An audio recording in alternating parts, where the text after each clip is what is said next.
Madame, Monsieur, bonsoir, bienvenue dans ce journal. À la une de l'actualité ce soir, Abuja, au Nigeria, accueille le prochain sommet de la CEDEAO le 10 décembre. Le président de la commission de l'organisation sous-régionale était chez le président de la République, Alassane Ouattara. Omar Touré dit être venu consulter le chef de l'État sur la situation sécuritaire et politique au sein de l'organisation avant la tenue de cette rencontre avec les dirigeants ouest-africains.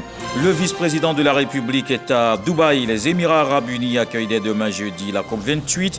Timoko Melie Kone représente le président de la République. Il portera le message de la Côte d'Ivoire à la tribune des Nations unies. La conférence va dresser le premier bilan de l'accord de Paris. Ouverture du Forum de la mobilité 2023 au Parc des Expositions à Port-Bouët. Le Premier ministre Robert Begré-Mambé a ouvert les portes de la 7e édition. 3 jours durant, les acteurs des transports et de la mobilité urbaine vont plancher sur les moyens de préserver l'environnement tout en privilégiant de nouveaux modes de transport. Gorebi André Mohamed mis aux arrêts. Le présumé assassin d'une enseignante et son fils Agbatongouin aux mains de la police. Une arrestation grâce à la bonne coopération de la population dans la commune d'Abobo. Le président de la République, Alassane Ouattara, a échangé avec le président de la commission de la CEDEAO, Omar Touré, et le chef de l'État. On parlait de la situation sociopolitique et sécuritaire dans la sous-région, des questions qui seront certainement au centre du prochain sommet le 10 décembre. Jérôme Kofi Abolin. Le 10 décembre 2023, c'est la date choisie par la CEDEAO pour son prochain sommet prévu à Abuja, au Nigeria. Reçu ce mercredi par le président de la République, Alassane Ouattara, le président de la commission de la CEDEAO indique être venu apporter l'information à son hôte. Tout d'abord, je suis venu pour saluer son Excellence, Monsieur le Président. Nous sommes là pour exprimer notre gratitude à ce qu'il est en train de faire pour nous ici à Côte d'Ivoire ou bien dans la sous-région. Deuxièmement, j'ai lui donné quelques informations sur le sommet de 10 décembre, le sommet de la CEDEAO qui se tiendra à Abuja le 10 décembre. Et aussi, j'ai fait un tour de table avec son Excellence pour recevoir ses conseils sur les problèmes et les questions d'insécurité que la sous-région fait face actuellement. Pour le président de la commission de la CEDEAO, on ne peut pas se lasser de saluer toutes les actions que mène le président de la République de Côte d'Ivoire, son Excellence Alassane Ouattara, au bénéfice de l'organisation sous-régionale. Demain s'ouvre à Dubaï, aux Émirats arabes unis, la 28e conférence des parties signataires à la Convention cadre des Nations unies sur la lutte contre les changements climatiques. La Côte d'Ivoire est représentée par une forte délégation conduite par le vice-président représentant le président de la République, Alassane Ouattara. Arrivé à Dubaï, Timoko Melie Kone prendra part aux différents travaux du sommet mondial pour l'action climatique les 1er et 2 décembre. Il portera le message de la Côte d'Ivoire à la tribune des Nations unies.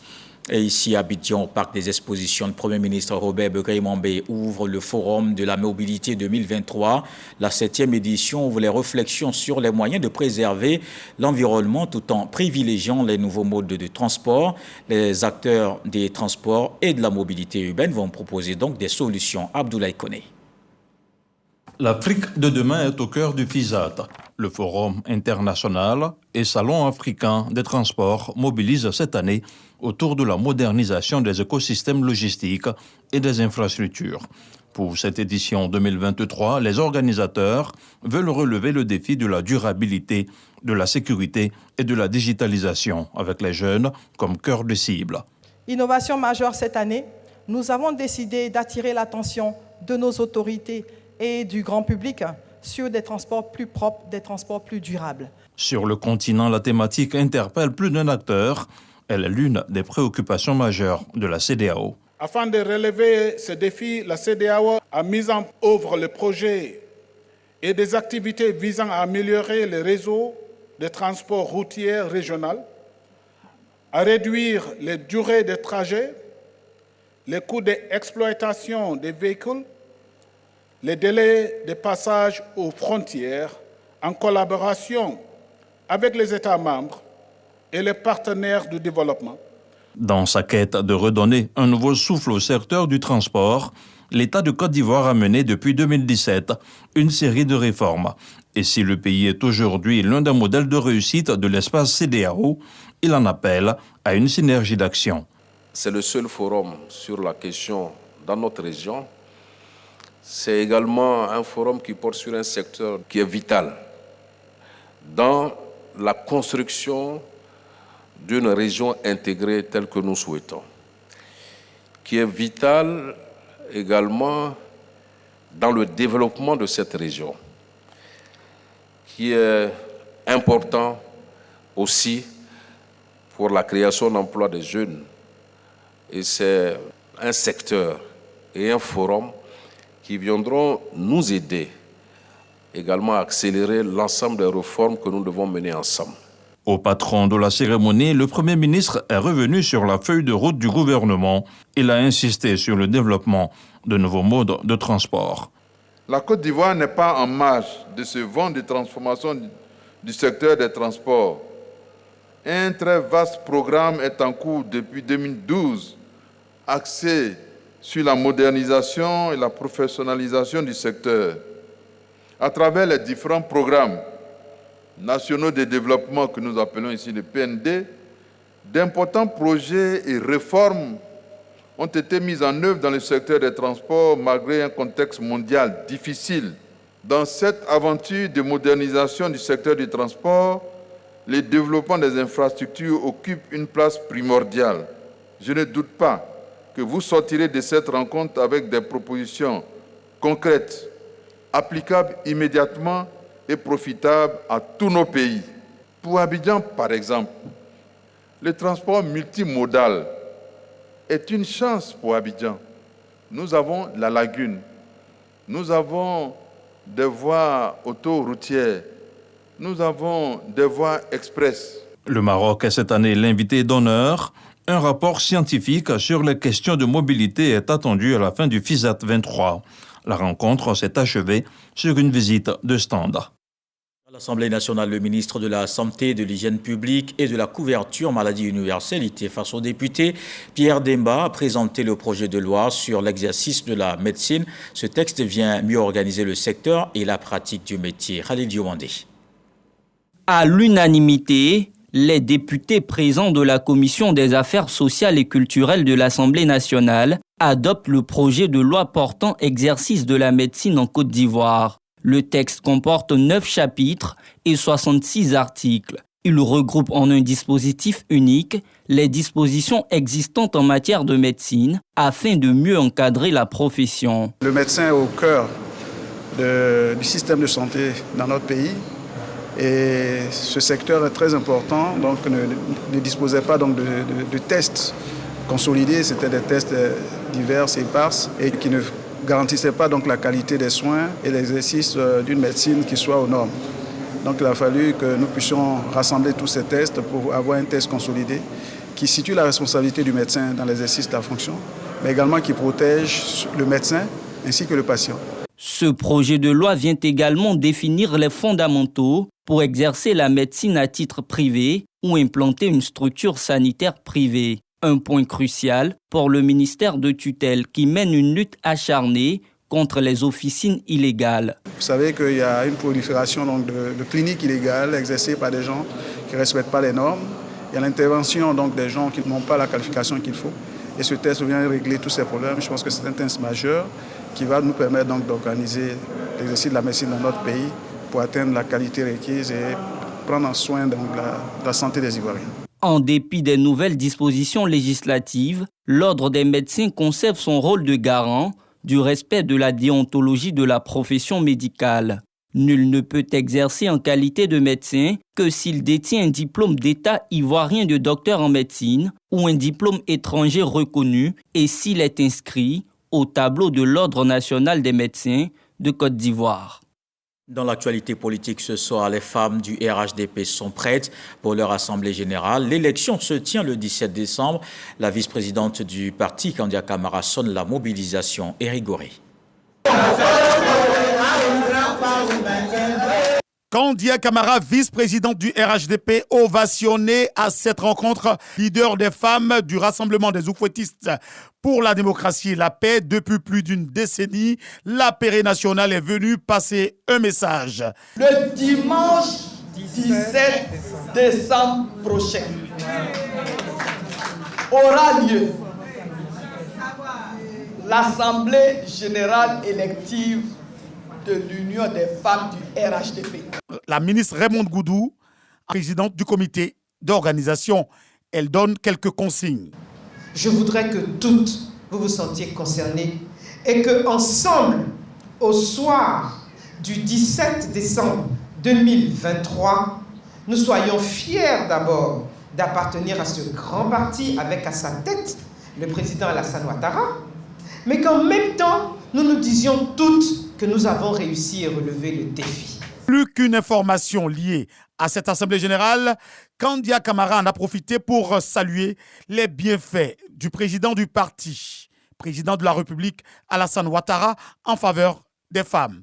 C'est avec le président Alassane Ouattara que pour la première fois en Côte d'Ivoire, on a eu une femme ministre de la Culture, une femme ministre de l'Économie et des Finances, une femme ministre de la Santé, une femme ministre de la Fonction publique, une femme ministre d'État. Pour la première fois, une femme présidente du Sénat. L'Assemblée générale élective des femmes du RHDP est prévue pour le 16 décembre prochain au Parc d'Exposition. Plus de 10 000 femmes sont attendues pour cette Assemblée générale élective. La suite dans l'actualité politique avec la campagne pour les partielles du 2 décembre.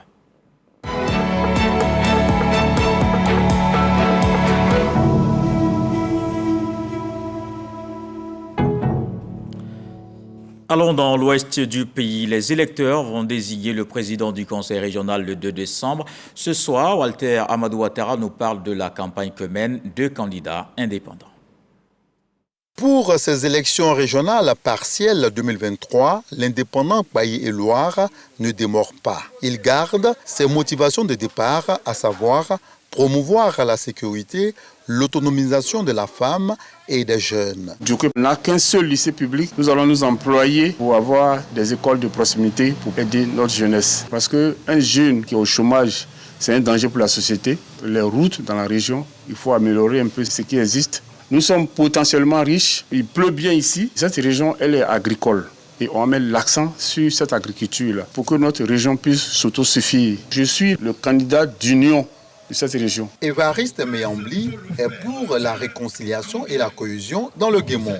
Ce candidat indépendant proche du RHDP se retire de la cause. Évariste Meyambli appelle à soutenir le candidat du RHDP, Célestin Seredo.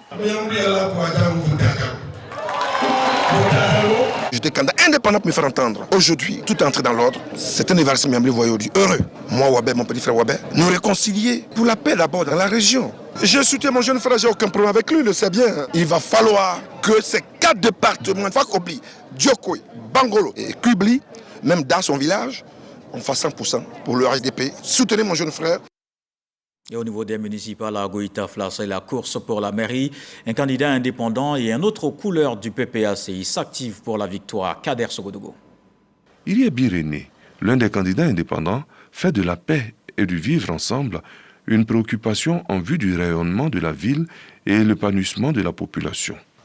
Je suis candidat pour pouvoir apporter la paix à Goïta-Fla, pour rassembler les fils et les filles de Goïta-Fla, pour aider mes parents à pouvoir avoir la convivialité entre eux et de tout ce qui peut faire le développement de cette ville de Goïta-Fla.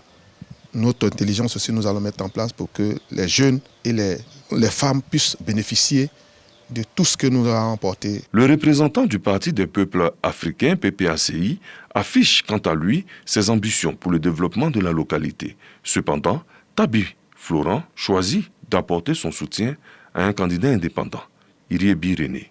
Aujourd'hui, le candidat du PPACI rejoint M. Irie René pour aller aux élections, afin que tout bénéfice de la ville de Goïta-Fla arrive effectivement aux habitants de Goïta-Fla.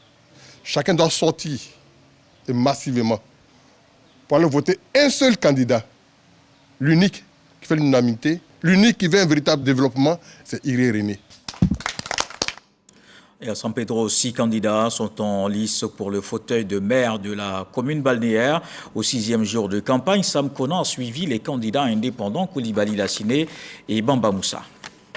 San Pedro, quartier Lac, le candidat indépendant Koulibaly Lassiné a rendez-vous avec la communauté Sénoufo. Comme ici, sa stratégie pour faire passer sa vision nouvelle est le porte-à-porte. Nous misons beaucoup sur la proximité. Le porte-à-porte, on va vers les électeurs, aller leur expliquer nos projets et nos programmes de société. Dans la ville de San Pedro, il y a un problème de voirie. Il y a des quartiers aujourd'hui, en 2023, qui n'ont pas d'eau courante ici à San Pedro. C'est malheureux. Donc il faut dire que notre projet de société tourne sur le bien-être de la population. Et aussi l'employabilité de la jeunesse. Au grand marché de la ville, un autre candidat indépendant est au contact des commerçants. Il s'agit de Bamba Moussa, de la jeunesse unie pour la victoire de San Pedro, qui pense qu'il fera la surprise au soir du 2 décembre. Ce marché-là, la majorité, les 85% des installations des commerçants d'ici, c'est grâce à moi. Et c'est grâce à Dieu. Donc, merci à tous ces commerçants qui ont démontré à San Pedro le 2 septembre passé que vraiment que j'étais leur choix. C'est vrai, mais je compte sur eux ce samedi parce que nous pensons que nous allons vraiment faire la surprise dans cette élection du 2 décembre prochain. La campagne électorale prend fin demain jeudi à minuit. L'actualité, c'est aussi la Côte d'Ivoire et la Chine qui ont 40 ans de relations diplomatiques. La célébration de ces 4 décennies vient de s'achever à Pékin. Une cérémonie marquée par un forum économique, une table ronde de mobilisation de financement du PMD s'est également tenue. Des détails avec Michel Digré. Au cours de ces 40 dernières années, la Chine et la Côte d'Ivoire sont devenus des amis sur la voie du développement et ce, dans le cadre d'un partenariat gagnant-gagnant. Pour marquer ces 4 décennies d'excellentes relations bilatérales, des festivités sont organisées à Pékin. La délégation ivoirienne est conduite par le ministre des Affaires étrangères Adom Kakouadja, quand la partie chinoise a pour chef de délégation le directeur général du département des affaires africaines du ministère des Affaires étrangères qui souhaite que la coopération entre les deux pays se consolide davantage. Léon Kakouadom a pour sa part évoqué 40 années d'amitié et de coopération fructueuse empreinte de solidarité et de respect mutuel. Il s'est réjoui de la grande amitié et la considération constante que se vouent les présidents Xi Jinping et Alassane Ouattara. Les secteurs publics privés chinois et ivoiriens ont interagi au cours d'un forum économique à travers des tables rondes et des présentations de projets structurants. Ces rencontres ont été marquées par la mobilisation de financements publics et privés chinois pour la mise en œuvre du PND 2021-2025 de la Côte d'Ivoire. Plusieurs mémorandums d'entente et accords de coopération ont été paraphés. Les échanges commerciaux entre les deux pays sont en plein essor, passant de 1,85 milliard de dollars en 2017 à 4,46 milliards de dollars en 2022. De la Chine, on se rend au Japon. Le Conseil national pour la nutrition est en mission à Tokyo, une présence en terre japonaise pour renforcer le partenariat avec une coopérative de consommation qui finance déjà des projets de lutte contre la malnutrition en Côte d'Ivoire. La délégation ivoirienne cherche les moyens pour développer les foyers de renforcement des activités de nutrition communautaire en milieu rural. Mahama Traoré est notre envoyé spécial à Tokyo. Ici, c'est Saitama, ville située dans la périphérie de Tokyo, la capitale du Japon. Dans ce supermarché du centre-ville fréquenté par plus de 2700 clients au quotidien, possible de se procurer tout type de produits de première nécessité, comme cette boîte de lait vendue en rayon. Elle dit que chaque matin, elle a l'habitude de prendre des repas à base de lait. Et donc, depuis qu'elle a découvert ce lait-là, c'est ce qu'elle prend tous les jours. Bonne et utile pour les enfants de cette habitante de Saitama, et loin d'imaginer que cette boîte de lait, une fois vendue, nourrit des milliers d'enfants plus loin, notamment en Côte d'Ivoire. Chaque fois que cette boîte de lait est achetée dans ce supermarché, une partie du revenu est reversée directement pour les projets qui consistent à financer le bien-être des enfants, le problème de malnutrition des enfants en Côte d'Ivoire. Comme vous pouvez le voir sur la boîte, il y a la Côte d'Ivoire et le Japon qui sont reliés par un ruban d'amour. Et ce produit est le produit le mieux vendu dans tout ce supermarché. Sans compter le reste des grandes surfaces du Japon, détenues par Coop Deli, la coopérative de consommation à l'origine de ce concept baptisé Happy Milk. Grâce aux recettes générées par ce produit laitier, Coop Deli finance via UNICEF Côte d'Ivoire des programmes de lutte contre la malnutrition dans le nord du pays, notamment les francs, foyers de renforcement des activités de nutrition communautaire. En septembre dernier, une délégation japonaise était en Côte d'Ivoire pour mesurer l'impact du projet. Fin novembre, le Conseil national pour la nutrition, l'alimentation et de la petite enfance, CONAPE, est au pays du soleil levant dans le but de renforcer le partenariat avec Coop Deli. Quand la délégation japonaise venait en Côte d'Ivoire, on a visité vraiment des femmes productrices du vivrier, du maraîcher. Elles ont mis des vœux qui consistent effectivement à les soutenir en vue de produire à grande échelle. Et cette production, très souvent, donc, comme on l'a dit, il y a une partie qui va revenir effectivement en cantine scolaire, une partie aux enfants qui sont dans nos villages, dans nos communautés. C'est un plaisir pour nous. Au vu de tout ce que nous avons déjà entendu, nous serions ravis de continuer cette collaboration avec la partie ivoirienne. Nous allons présenter devant tout le conseil d'administration, constitué d'à peu près 500 personnes, les acquis de ce projet à tout le conseil. Cet optimisme est doublé d'une quête de partage d'expérience auprès de Coop Deli. Cette coopérative de consommation compte plus de 5 millions de membres et est présente dans plusieurs branches d'activité. Avant la rencontre avec Coop Deli, la délégation s'est rendue dans les locaux de l'ambassade de Côte d'Ivoire au Japon, située à Tokyo, pour un échange de civilité avec le chef de mission, l'ambassadeur Jérôme Ouéa. Revenons sur le continent, c'est Dakar qui nous reçoit. L'université Amadou Mokhtar Mboye de Diamandiour accueille la première édition de la recherche, de l'innovation et de l'industrialisation en Afrique. Cette biennale fait un focus sur l'agriculture et la santé cette année. Les autorités sénégalaises veulent surtout trouver des financements pour ces deux segments importants. À cette rencontre, la Côte d'Ivoire est représentée par le ministre de l'Enseignement supérieur, Adama Diawara. Gorebi André Mohamed, l'homme était activement recherché pour le meurtre d'une enseignante et son fils à Batangouin. C'est dans le département de Mans. Les éléments de la police ont mis le présumé assassin aux arrêts. Chris Diomandé, Jean-Marc Djadji. Beaucoup de filets pour les éléments de la police nationale. Gorebi André Mohamed, présumé suspect du double assassinat de l'institutrice et de son fils, retrouvé égorgé à Batangouin dans le département de Mans, a été interpellé dans la commune d'Abobo. Il fut aperçu dans le quartier de Belleville. Bon, j'ai eu une altercation avec ma collègue, voilà, Zézé, Kéké, Christelle, Flavie, voilà, pour une histoire de tontine. Elle m'a traité de drogué. Bon, moi, ça m'a énervé. Il laisse que je fume la drogue et puis je viens l'emmerder. Il dit non, mais on avait réglé l'affaire des dettes. Il t'a dit donne-moi quelques jours, je vais donner ton argent. Voilà. Et moi aussi, quand il a insulté, elle m'a giflé et il lui a porté un coup qui était mortel. Voilà. Là, je suis sorti, il a dit à ma femme, ah, franchement, il sait que la femme, là, il lui a donné la mort. Donc l'enfant de la dame était dehors. Donc l'enfant est entré, elle a accompagné l'enfant à l'intérieur. Et moi, j'ai étouffé l'enfant. Ce n'est pas qui parle. Cette arrestation a eu du succès grâce à une bonne collaboration entre les forces de l'ordre et les riverains. Il se trouve désormais dans les locaux de la police criminelle avec sa compagne, présumée complice.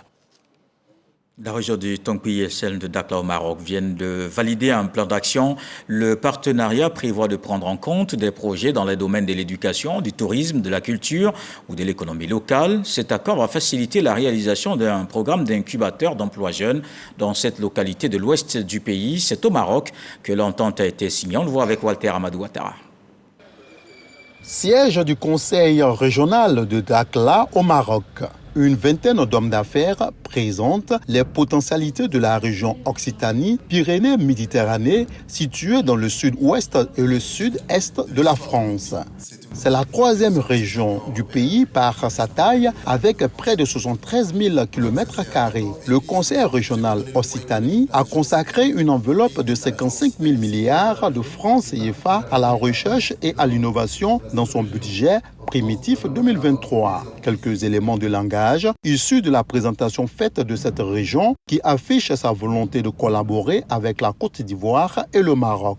La région Occitanie, c'est Toulouse et Montpellier. C'est la place européenne de l'aéronautique, de l'espace, aussi de l'agriculture. C'est la région qui investit le plus en Europe en matière de recherche-développement, qui peuvent intéresser évidemment dans le transfert de technologie tous nos partenaires africains, qu'ils soient au Maghreb ou en Afrique subsaharienne. L'Occitanie possède également des compétences majeures en termes de développement économique, d'aménagement durable du territoire et des transports. Des secteurs d'activité qui intéressent l'équipe dirigeante du Conseil régional de Dakhla qui veut tirer profit du partage d'expériences mutuelles. Tous tournent autour des opportunités d'investissement. Dakhla aujourd'hui se présente, comme l'a toujours dit Sa Majesté le Roi, un véritable pont. Un pont qui renforce la coopération entre le Maroc d'une part et sa profondeur africaine, mais aussi se présente comme pont entre, pourquoi pas, entre l'Europe et l'Afrique subsaharienne. Après les présentations des atouts des trois régions pour matérialiser la volonté commune de travailler ensemble, elles ont validé un plan d'action. C'est une bonne opportunité en faveur des jeunes, soutient le président de la région du Tongbi. Le Tongbi est aussi le leader pour ce qui est de la production du café. Nous sommes un potentiel touristique aussi. Nous comptons sur les deux régions évidemment pour nous aider à monter le projet d'incubateur d'emploi pour les jeunes. Je pense que c'est l'une de nos attentes fortes aujourd'hui et j'ai senti ici tout le potentiel, notamment dans les différents secteurs qui ont été présentés ici, y compris par le secteur privé. La convention de collaboration avait été signée en Côte d'Ivoire au mois de mai dernier. Son plan d'action porte sur 4 domaines d'activité, à savoir l'éducation, le tourisme, la culture et l'économie. Les populations du Djoablin ont célébré le week-end dernier la fête de l'Ignam. Cette cérémonie marque le nouvel an chez le peuplanier Djoablin. Plusieurs autorités politiques et traditionnelles, ainsi que des cadres de la région et d'ailleurs ont pris part à l'événement. Herman Yamien. Le peuple Djoablin magnifie l'Ignam, ce tubercule qui les a sauvés de la famine lors des différentes migrations, célébré de façon solennelle à la cour royale d'Agny-Blekou. Une célébration qui marque le début du calendrier en pays Agny-Djoablin. Cérémonie culturelle marquée aussi par la présence des Comians, ces dames au corps badigeonné des Kaolins qui, dit-on, ont le pouvoir de purifier la reine avant l'arrivée de Sa Majesté. Les têtes couronnées du département d'Agny-Blekou, les fils et filles du Djoablin, cadres, autorités politiques et administratives, venus d'ailleurs, ont également pris part à cette célébration aux côtés de Sa Majesté Nana Tigori Niamey. Autre temps fort de la célébration de la fête de l'Ignam à Agny-Blekou, ce sont les danses exécutées par les sachants au son des tam-tams parleurs et des groupes de danse venus du Djoablin et de l'Indéni.